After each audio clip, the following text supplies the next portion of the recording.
Hi there everybody, this is David Lloyd here. I'll be talking on Ojos de Perro Chusco very soon. Hope you enjoy it. That's all I need to tell you. So, adios amigos.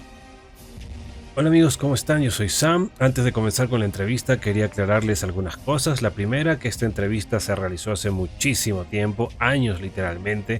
Así que si hay algún dato por ahí que les suene raro, pues es por eso. En segundo lugar, quiero agradecer a quienes hicieron posible esta entrevista. Primero a Julius, de Un Fotograma para Julius en Instagram, quien me ayudó, con quien entrevistamos en realidad al señor Lloyd y que me ayudó mucho con lo que son las traducciones de las preguntas. Y quiero disculparme y agradecer muy especialmente a Suisi, de @SuisiPie en Instagram también, quien fue pues la responsable de conseguirnos la entrevista, tramitar todo el papeleo, entre comillas, necesario pues para tener al señor Lloyd al otro lado de la línea. Así que muchísimas gracias Sui, muchísimas gracias a Julius y muchísimas gracias al señor Lloyd también por acceder a que este pequeño canal lo entreviste. La entrevista está muy bonita, está lleno de datos interesantes, así que ya los dejo con eso. Un abrazo gigante a todos y que lo disfruten.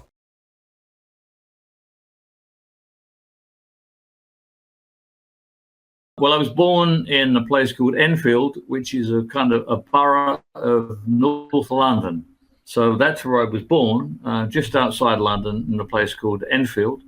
I didn't have much academic education. I was just like a regular kid, went to school, and then went to what we call secondary school.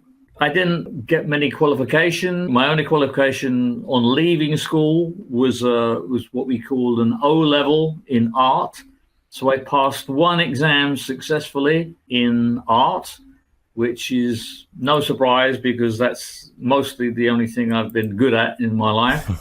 and the original idea was for me, or the plan was for me to go to art school after leaving school. But unfortunately, I missed the entry point to get into art school. There were different entry points during the year where you could get into art school, and I missed that. So the alternative, which happened to be a very good alternative, was that I took a job as a trainee commercial artist in a studio that mostly did advertising art. That's how I really learned a lot of the very basic skills that an artist needed. And on top of that basic skill, I taught myself a lot of what I know about figure drawing and basic drawing. During the time I was at this studio, I was drawing comics in the lunch hours and also at home because I just loved doing them. And eventually I decided that I'd like to do that as a career. So I produced some newspaper strip concepts,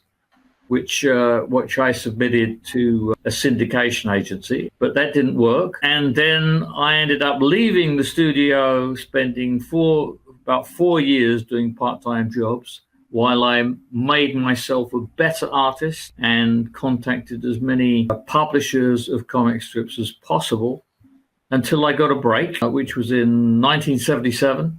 Which is way back for you guys, but 1977, which is when my first real break in comics, and that's when my career began. But if you want me to backtrack and say what led me to want to do comics, it was when I was about 12 years old. I saw this fabulous comic strip by one of the great comic artists, one of the great British comic artists, a guy called Ronald Embleton. He did this strip called Wrath of the Gods, which was all about Greek mythology, and it was superbly drawn. It was the first comic strip I'd seen at that age that was so convincing, so fabulously drawn, that it was like a movie.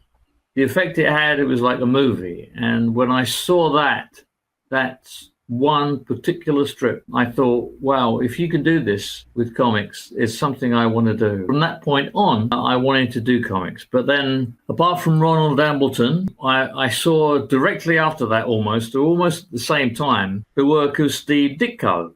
This was not on Spider-Man. This was on those fabulous short stories that he did with Stan Lee in something called The Amazing Adult Fantasy. And those were incredible. I mean, Steve Ditko is an extraordinary artist who created a kind of atmosphere I'd never seen before. But so those guys inspired me to do what I did. Well, that was a very good. It's a very good thing. I think you'll probably agree that the qualities the British creators gave to the American industry at the time were very valuable, because I think at the time, I mean, it's my opinion that America or American comics had become kind of stale. They were just recycling old ideas without a kind of a twist. I think the English creators is that they have a particular quality. It's a kind of eccentricity. They don't look at things in a sort of like a simple way. They want to try and turn them over. They want to try and make something different about them. It's like they want to kind of change. I don't know why that is with British creators, but that's what they do. They're not happy just doing the same stuff. Whereas I think the American industry at the time had become very, very stale. It was regurgitating the same ideas without any eccentricity. And I think the British actually gave them that. I can't tell you that, because the thing is that a lot of the guys involved with that are friends of mine who I knew very well. If I actually choose one above the other, that would be a very bad thing. And I think the thing is that they all had this particular quality. Grant Morrison and Pete Milligan and Neil Gaiman and of course Alan, who was who actually did something extraordinary that nobody else had ever even been brave enough to do. I mean, his debut on Swamp Thing was quite extraordinary and really turned the whole concept of that character on its head. So everybody had this, had this great attitude of eccentricity, where they would take a character or they would take a setting and they would change it into something that was unusual and very strange. They were very dedicated to what they believed from a political and a social point of view. Jamie Delano, for instance, is somebody who really wanted to say something in everything that he wrote, if he was given the chance to. And Garth Ennis, of course. Garth Ennis has a very strong viewpoint, which began from the very earliest strips that he did in England, which were about the Northern Ireland conflict. We were very political and socially minded in England amongst the creative fraternity. You couldn't always say the same about American creators. American creators didn't really want to make too many statements with their work in terms of politics or cultural matters. I was working with Alan on Doctor Who comics. I was illustrating some Doctor Who comics in the late 70s, early 80s. And Alan was employed to do some of those scripts.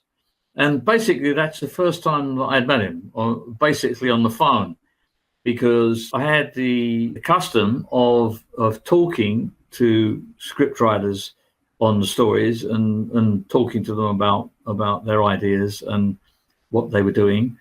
And so when Alan came on board as one of the scriptwriters, I spoke to him. And in fact, it was interesting because when I was talking to Alan for the first time, I found out that we had both worked on the same fanzine. Every creator in England at that time, you start off actually working in fanzines before you're professionally published. And so both myself and Alan had submitted articles and illustrations or something to fanzines. And I had submitted work to a fanzine called Shadow. And Alan, when he was speaking to me on the phone, said he remembered my name from some of the illustrations I'd done.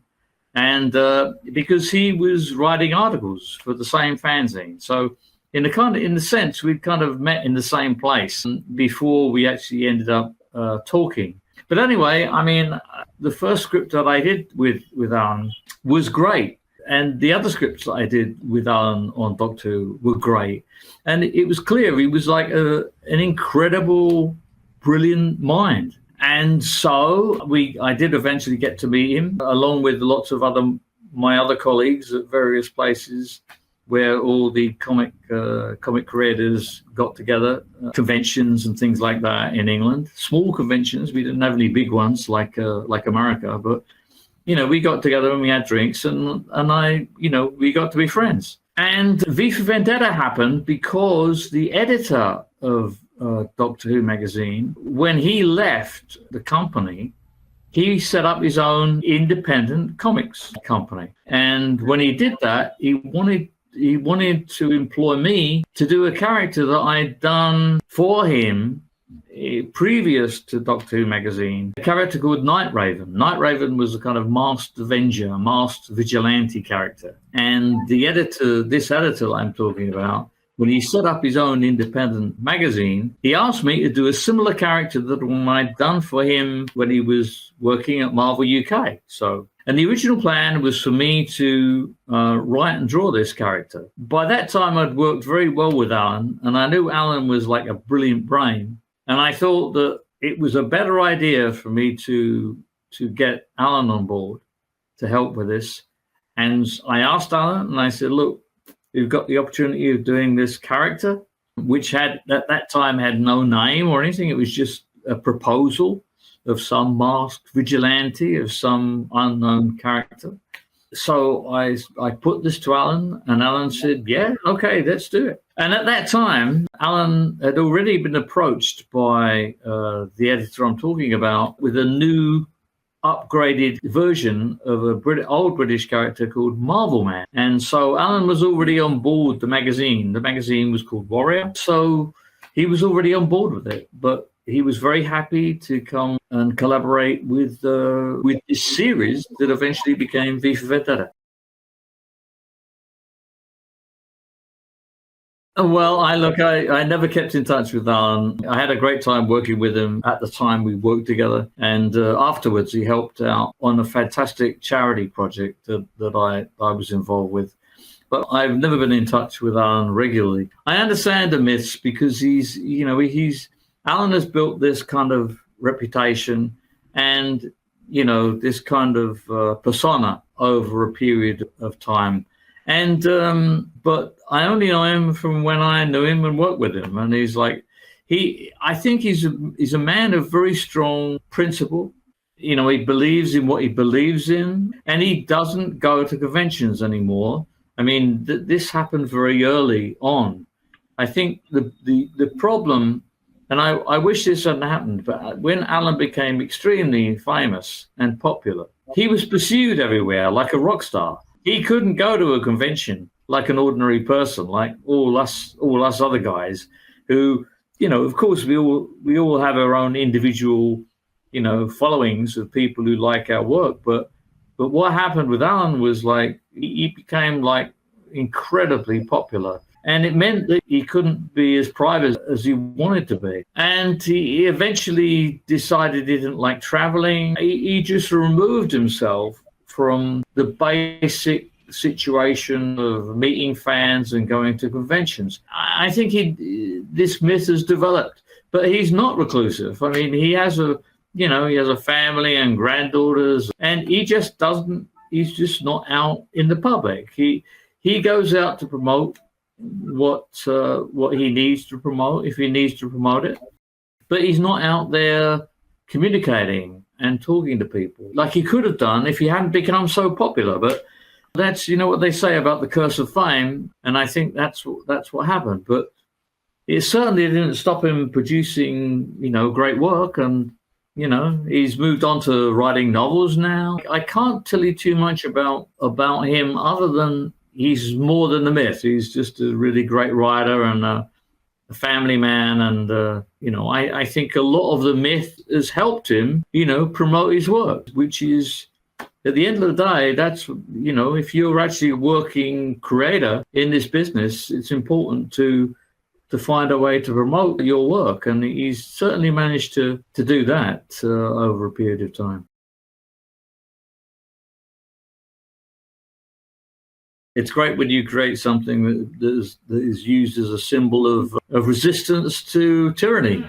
I mean, the other thing about it, though, that you have to remember is it's a neutral symbol. The mask is not a particular symbol of protest that has any kind of political bias to it. It's a neutral symbol that anyone can use to protest if they believe that they're being oppressed by any particular institution, however anyone else may disagree with them. But that's great. We need something as a symbol which says to whoever we're protesting against, I have a right to protest. I have a right to protest against this particular government, this particular institution, or this particular way of life, and that's good. It's only a symbol, of course, because at the end of the day, you are forced to use other means of opposition than protest to change things. But at least you have that universal symbol, which you don't have to explain. It explains itself, which is great. Well, I think the movie is a good adaptation, not a perfect adaptation. I think it's great when you bear in mind that what it could have been. It could have been terrible, but I think that Hollywood has a very difficult job in adapting something like V for Vendetta for a mass audience, because it has some sophisticated ideas as well as the simple ideas. You can only hope that the people who produce a movie like that are people who really are sympathetic to the cause. And I think that the movie of V for Vendetta did have people like that. I mean, the Wachowskis were really big fans of V for Vendetta from way back, before even the possibility of a movie. And they wrote a screenplay that was actually closer to the final movie they made some time ago. And then, but they never got a chance to actually, or that never happened. The movie never happened, because right after that they made this little movie called The Matrix, which really, which really gave them something to spend their time on. And it was very good that happened to them, because when they came back to doing the Vendetta adaptation, which they didn't have to do, let's face it, but when they came back to doing it, they were in a much more powerful position. They were not just the writers of V, they were the producers. So they had a much greater degree of control. And it's because of that degree of control that Vendetta, the movie, is a good movie and maintains at its heart the core message of V for Vendetta. It's not perfect, and it's not the ideal copy. I would love it to be, but bearing in mind all the restrictions that any Hollywood movie has to deal with. I mean, it has to talk to a much wider audience than any number of graphic novel sales across the world even has to deal with. They did a great job, and the benefit of the movie is that people who went to see the movie went and bought the book afterwards. So they saw the movie, which is not the perfect copy, and then they could just go outside and then buy the book, which thousands have done, which is great. I know lots of people are sort of disappointed with the movie, who were totally in love with the original, and I completely understand that. But, at the end of the day, the message is the thing. And the central message of the movie is still the central message of the actual book.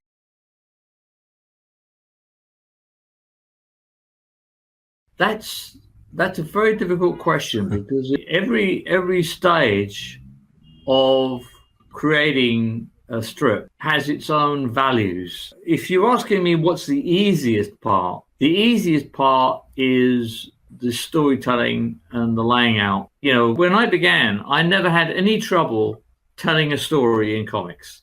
I never had to learn that. That's because I don't know why. It's just because I'm a natural. Like I have no shame in saying that I'm a natural in being able to tell a story. And I think maybe that came about because I'd watched lots and lots of movies and lots of TV.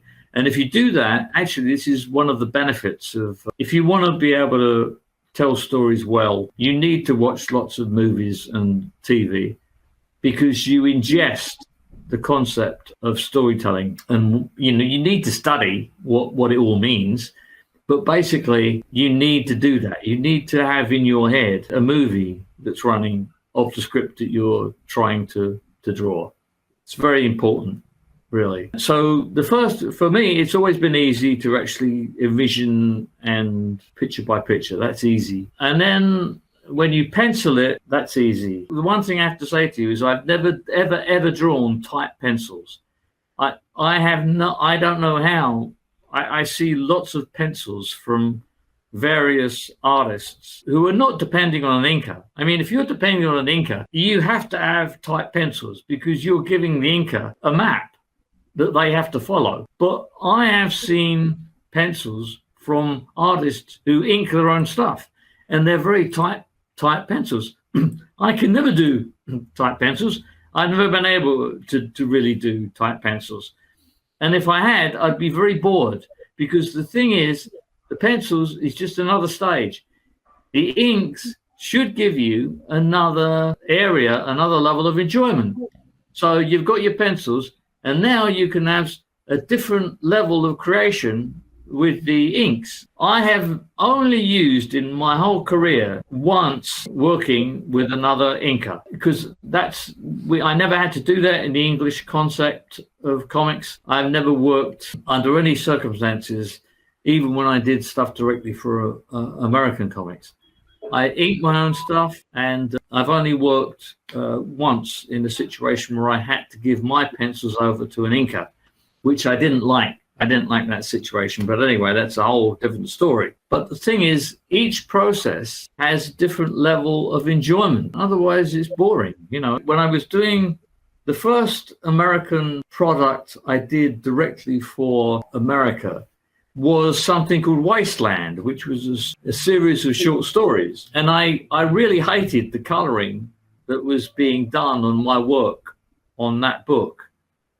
Because I wasn't in charge of it. I did the pencils and I did the inks and the whole thing, but I couldn't do the coloring. That was done by somebody else, and I hated it so much that I said to the magazine, look, I'm going to do it myself. The thing is that at the time, the coloring process was a very complicated one where you actually marked off different areas of the work you did for people who would color it in a very mechanical way. I'm not going to explain it, but it was very difficult because you had to prejudge what it was going to look like when it was printed. And when I tried it, I realized how difficult it was to do. So you could never use really complicated colors unless you were extremely experienced in knowing exactly how the printers would turn it out. So I ended up doing that stuff, all the stories afterwards, in pastels. So I was using pastel shades in all the work I did afterwards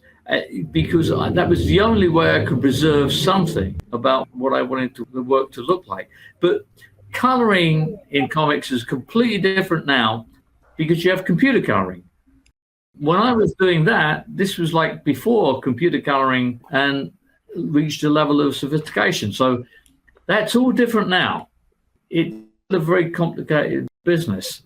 And I mean, mainly comics are not printed in the best way under the best circumstances because of the speed of production. They have to put out too many comics without enough time to spend time on judgment and aesthetics. That's a whole different thing, and actually goes to the core of comics reproduction generally, and all kinds of things that are on top of that. It's a very complicated business. Well, that's a much more simpler viewpoint. You know, any script writer, any writer that gives you a script can either have a complete viewpoint about what they want, or they can have a more detailed viewpoint of what they'd like you to do. That's a completely different. And in both of those circumstances, you're talking about what we call a full script. That means a panel by panel description. So you have panel one. The guy walks into a store. It's a candy store. There's lots of candy. There's a guy behind the counter. And then you have panel two. The guy pulls out a gun and points it at the guy behind the counter. And the guy behind the counter expresses surprise and horror. That's panel three. Okay, now that's very simple. But a script writer might want to say, oh, he walks into a candy store, blah, blah, blah. And there's a big rack of chocolate on one side, and there's this, that, and the other, and blah, blah, blah. And the guy behind the counter is a portly gentleman with a moustache, blah, blah, blah, blah, blah. Right. Okay. So that's a little bit more detailed. Okay. Right. And you can actually have another script that goes even into more detail. It's a very dimly lit store. It's 7:30 p.m. The guy's just about to close up. Blah, blah, blah, fucking blah. Right. So you can have that, but that's still just your basic script. There is another way of producing a script, which is called the Marvel method. But this is something that was developed during the period when everything was successfully happening at Marvel in the early days. Stan Lee was writing all the scripts, or wanted to write all the scripts, and he was producing so much stuff, but the artists were working faster than he was. So they would come to him and say, hey, Stan, where's my next script? And he would say, oh, well, I haven't written it yet. I haven't completely written it. And so he would give them a breakdown of the action. So they would just get on and do the breakdown of the action. And then Stan Lee would come back later when they'd broken up all the visuals into perfect continuity. And then he would add the dialogue and the captions. Now, the Marvel method is great for an artist because if you have a breakdown of the action on page by page, the artist has the complete freedom to tell that story in the way they want to. So he can put the characters in the foreground or the background. He can use contrast or not. He can use an overhead shot or a bird's eye, all kinds of things. He can use all that, and he can use all the methods that he has as a storyteller to make the visual fabulous. That is why a lot of those Marvel books are so great. Because the artist had control of the visuals and the other stuff was be brought in. And that's what they call the Marvel method. Now, everything that I did with Jamie Delano, I did in the Marvel method. But a lot of writers don't like that. A lot of writers want that control. And I asked Garth Ennis once if he'd like to do something like that. And he just didn't want to, because the writer loses a certain amount of their control when they do that. But everything I did with Jamie Delano, every story I did with Jamie Delano was done in that Marvel method, where he would produce a breakdown of action. I would break it up into the page layouts, and then Jamie would fix the dialogue to it later. But there are different ways of producing good work. And the important thing is that the artist and the writer are happy in their particular areas, because the very important thing is that the writer does not tell the artist what to do. Because if the writer is telling the artist what to do, the artist becomes merely a copying machine. And that is something that has never happened, because that means that the collaborative relationship is busted, and the writer and the artist must be on the same level of satisfaction in what they're doing.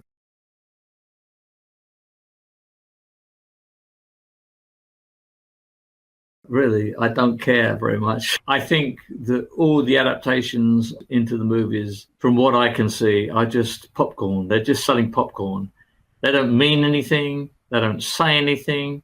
They're not important in any single to the development of human relationships, or anything that we should care about in art and entertainment. They can be good, fun, or just no good. I mean, I saw the first Wonder Woman movie and I thought that was really good. I thought it was clever because that took a character and made a very good story out of it, and with some humor. I liked the first Wonder Woman movie, which I saw on a plane. I have to say, I would not have gone to the movies to see it, but I saw it on a plane and it was good. I liked it. And I also like Deadpool, which I also saw on TV. I think that's funny. I think they're great, funny. If you can make something entertaining and funny out of it, okay. But mainly, it's just rubbish. It's just meaningless. Doesn't mean anything. Doesn't say anything. What is the point? If people enjoy them, that's great. I think the sad thing for me is that these movies don't seem to have made any difference to the sales of comics. The sales of comics. I want to keep growing, whatever they're about, because comics are a fabulous means of storytelling that has been suppressed for years and decades. What happened in the 50s with comics? I mean, they were restricted because of puritanical, evangelical, political reasons. That hampered the entire art form in America, of course. It's a whole different thing in Japan and stuff. Comics are always fighting for their identity, for their freedom and liberty. I just hope that all comics sell, but the best comics that we want people to buy are comics that mean something and say something, not comics that mean nothing and say nothing, just like the movies. What is the point of going to see a movie that says nothing, that means nothing? It's pointless.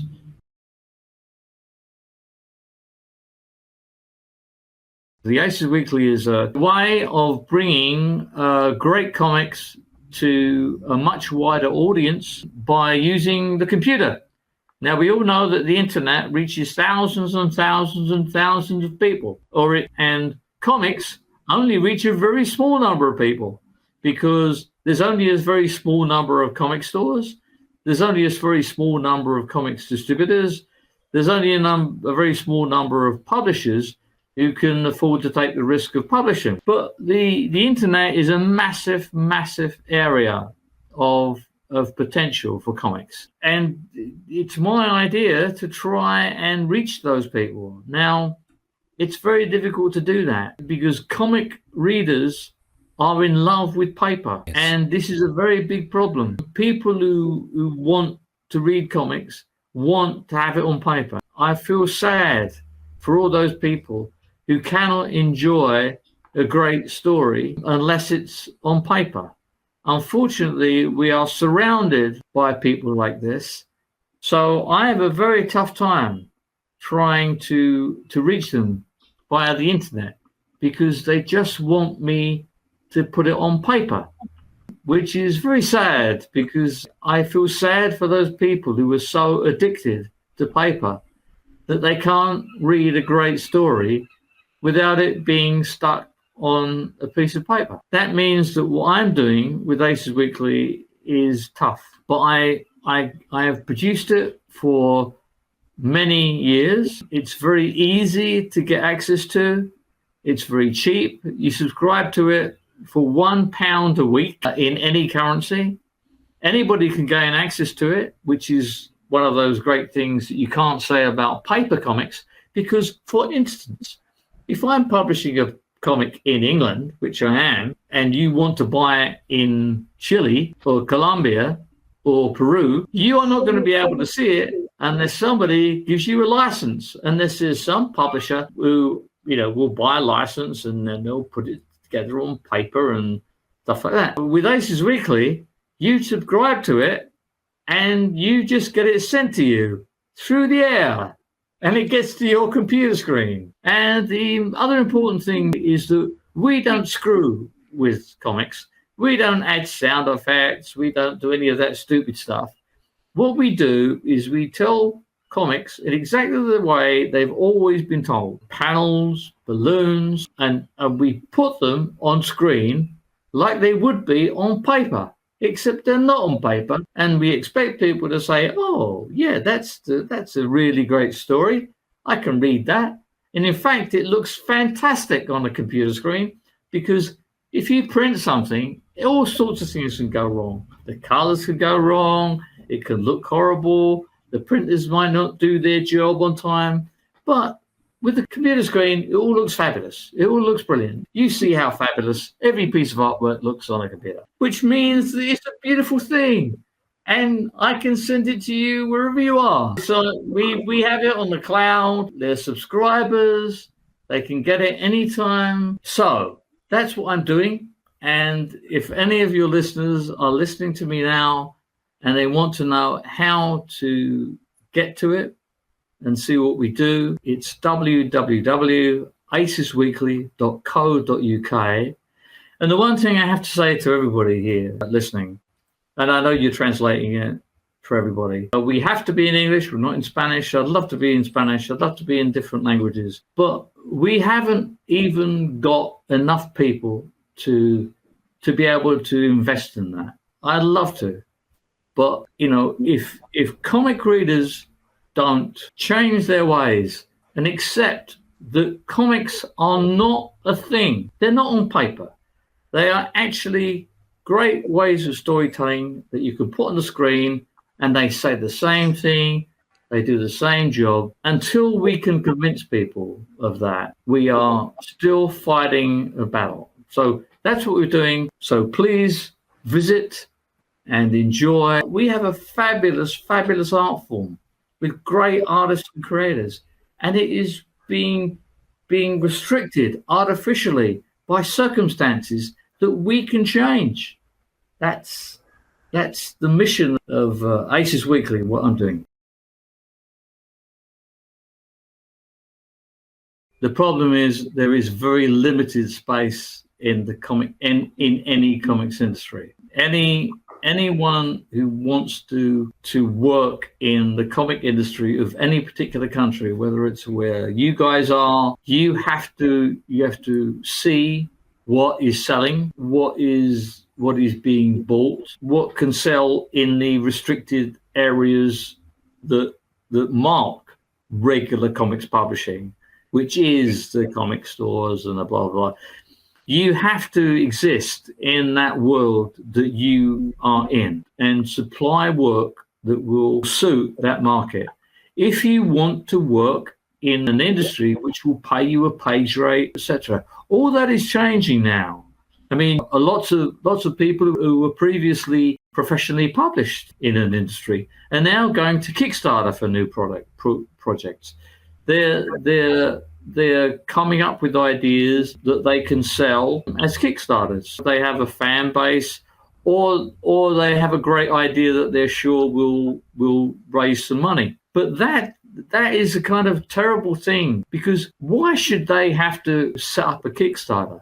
They have to set up a Kickstarter. Why? Because they have to pay for printing. They have to pay for the whole product. They have to pay for reproduction. They have to make sure that if they get enough money to produce it, that they get it in, that they send it all out by postal means, and they also have to produce these perks, these privileges. It's kind of crazy. It's kind of totally nuts. There's no easy way of actually becoming part of the industry. Apart from basically as a kind of self-publishing, apart from that, from actually seeing what the industry is producing and making sure that your talent will match that. There is something over and above this which is relevant, which is that many countries, a lot of their industry, a lot of the comics production are reprints of Marvel and DC and stuff like that, which means that any homegrown product has less chance of surviving. So it's a very tough business. If you look to places like Brazil, they have creators who have made their name or their income from working for American companies. So basically they have tailored their work to be used by American companies rather than do anything that is specific to their own personality or the personality of Brazil. That's kind of sad in a way, but that's the way the world is. And anybody who wants to be in the industry as an employed creator, you just have to see what the companies that are operating in your area are willing to buy and make sure that you're good enough to sell it to them. I wish the best to anybody that wants to create comics, because at the end of the day, every artist wants to express themselves, and you don't always want to just be doing what any particular company wants you to do. You don't want to end up spending your life drawing Spider-Man. You know, it will pay your bills, but something inside you will ultimately want to be able to do something other than that as an artist. But that, you know, unfortunately, this is the hard facts of economic existence for artists as well as anybody else. But beyond that, beyond the employment, beyond getting a job, I can say to everybody who's like a budding artist or a budding comic creator, you have to be the best you possibly can at your job. That's the most important thing. You know who the best people are in your craft, and you have to work as hard as you possibly can to be as good as them. And even if you can't match them, you've got to be as good as you think you need to be, because that is the only thing beyond your employment prospects that will help you in the long term. I have been to South America many times, and I have enjoyed every single minute of it, and I've met lots of great people. And the one thing I can say to everybody is, in a very difficult social and political situation, most everybody, every one of you finds yourself in, keep fighting and keep working and do the best you can to support your friends and neighbors, and the best of luck, but don't stop resisting